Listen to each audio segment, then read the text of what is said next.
Di ba nakikita yung larawan na yan? Ha? Diyan namamalagi ang Pangulo. Ay, ano? Ano? Ano? Saan na namamalagi ang Pangulo? Munisipyo?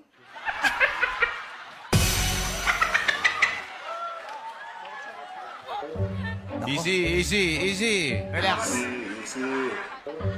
Saan ginaganap yung press con niya? Yung saan sila nagmi-meeting? Mala. Ano? Malabot?